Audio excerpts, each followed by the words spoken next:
Hey everybody, welcome back to Video Game SO Terran Series, the Unported Playlist, where I take a look at my favorite unported arcade games of all time. And today we're playing Loving Dead's The House of the Dead EX, which is maybe the strangest pivot on the original House of the Dead formula you could possibly imagine. I mean, there is a zombie with a wig over his eyes trying to conduct a zombie orchestra right now in front of you. This is every bit as weird as a game Sega has ever made, and I absolutely love it for being so strange. Before we get too far involved though, do me a huge favor down below, hit like and subscribe and ring that notification bell, definitely helps us out. If you feel so inclined and want to support the channel, I got a Patreon link down below as well. The House of the Dead's EX is basically the House of the Dead meets something like Point Blank, meets the mechanics of something like Time Crisis. You have a light gun, you also have a foot pedal, and you're not playing a light gun game in the sense that you'd be playing the House of the Dead or Time Crisis, which has a campaign and story mode. You're basically playing Point Blank minigames, both with the light gun as well as a foot pedal on the cabinet. This game only ever came out in Japan, even though it does have an English language version available within the test menu, and it is just, again, Sega just playing around, trying to make something fun while giving somebody something new to play. It is the simplest game to learn and pick up, but it is very hard to master, especially if you put the difficulty up to the top. And that is the fun of something like this. I absolutely love the Point Blank franchise, so getting these sort of mini games in the House of the Dead just works for me. But it expands on that classic formula, because you'll see here I am bouncing zombies up into the air, trying to keep them suspended as long as I can, and I need to get 22 different bounces. I am doing this with a foot pedal, and even though I am playing this on Techno Parrot, I do have a USB foot pedal that I actually bind to the controls so I can play the game with gun for IR and a foot pedal just like you would in arcades. And that's something you never saw out of something like Point Blank. Of course, you had the light gun mechanics, something like Time Crisis gave you, but that foot pedal here is completely new, and it really does kind of elaborate on the overall gameplay.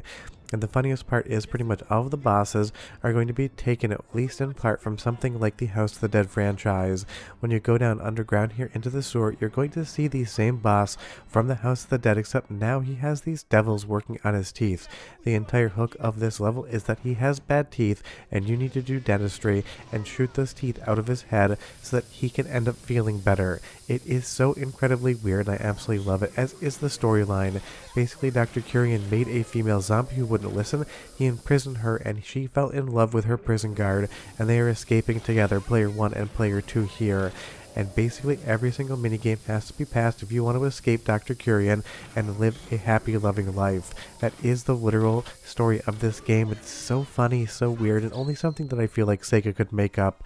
And you'll see there we were effective at our dentistry. We shot all the infected teeth out, and we can now move on to the next stage. It's comprised of 4 stages with different mini games that you can play. You have branching paths, and so long as you do good and get to the end credits, you will see a happy ending. And this is just why I love Sega so much. For every House of the Dead, you have something like House of the Dead EX here. For every single House of the Dead mainline entry, you have something like Sega Golden Gun, which is a Chinese exclusive House of the Dead spin-off. They're all so much fun and all weird, and just basically Sega experimenting and playing around. But I will say some of the challenges here are quite difficult. You need to shoot the door, not the zombie, when they're in front of it, so the giant hand comes out and actually takes them. You need to get 44 zombies at once, and you'll see here that sometimes they stack up and will just run past you if you're not paying attention. If you're good with your timing, you'll be able to pass these pretty easily. If you haven't played this game in a bit or you're just learning, it might be a little bit harder. But therein lies the fun of something like the House of the Dead EX, along with something like Point Blank. You can play the same stage over and over again, continue to get better at it and practice, and that is where a lot of the fun in a game like this lies. And that's why I really do love Sega. They're just willing to make any sort of arcade game they want with any franchise that they own, and just see how the cards kind of fall when it comes to that. Levels like this where you just basically have to hammer into these nails, it can be very deceptively difficult, because as you get further in, you're going to have more zombies flailing the arms around, and if you shoot their arms, not the nails, it's going to stagger you, and you are going to lose some time, so there's definitely a big risk versus reward. And it has a hilariously fun soundtrack as well, so go ahead and listen for 45 seconds, and I'll be right back with more.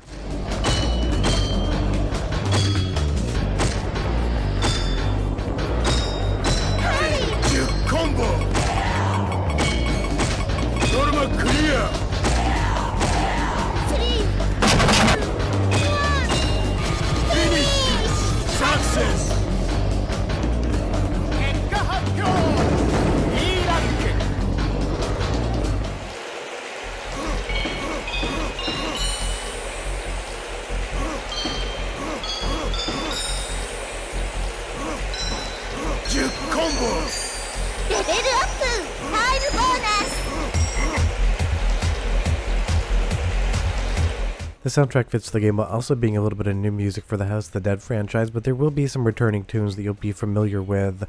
As we hop into this actual platform here, this is basically Frogger in the House of the Dead. Now granted, very little of the actual main storyline is here, but it does take place in the House of the Dead universe, and that means Frogger does exist in something like that. And I think it's hilarious that you get washed away if you run out of time, but jumping on zombies' backs in a Frogger style level is 100% something I want to do.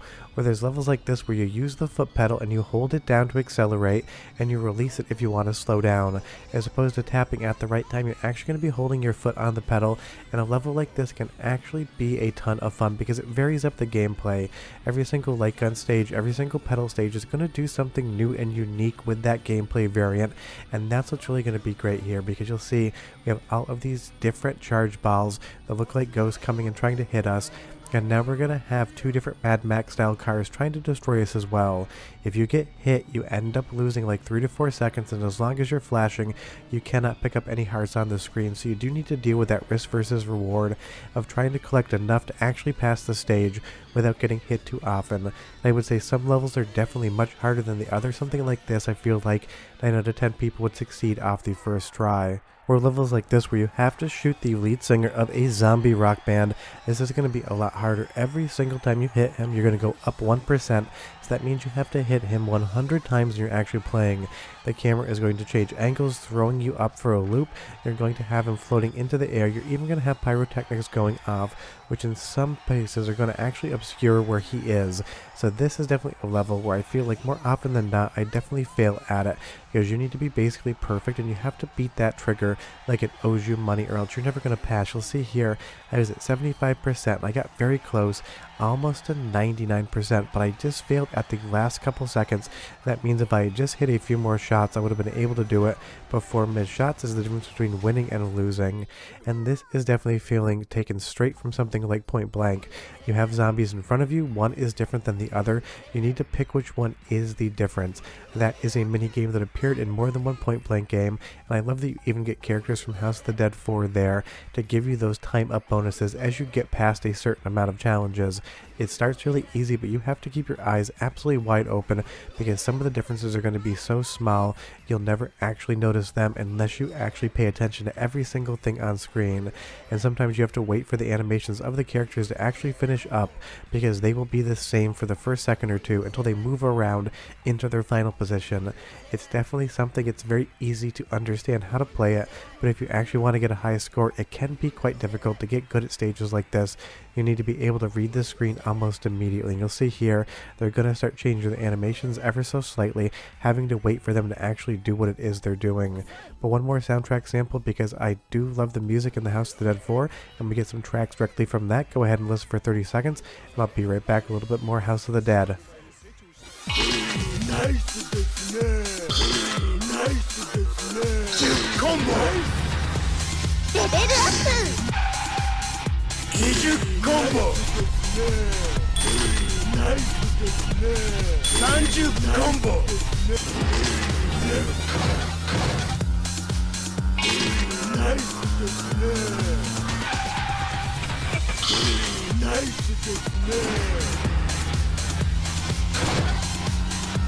I just like that they took content out of a House of the Dead game and switched it over to photography, and I do love that you even have bowling in this game where a gigantic zombie eats the bowling ball, which is a zombie in and of itself at the end.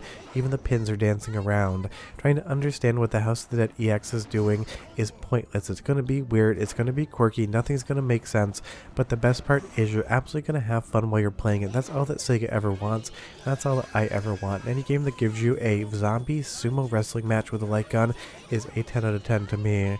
If you've never played this game before, it works perfectly on Techno Parrot, and it ran on the Sega Lindbergh. If my voice sounds a little bit hoarse today, I apologize. It's the height of seasonal allergies, and they're just getting me, but I wanted to talk about the House of the Dead EX. Leave me a comment down below, tell me if you played the game, and I'll see you guys next time. Bye-bye.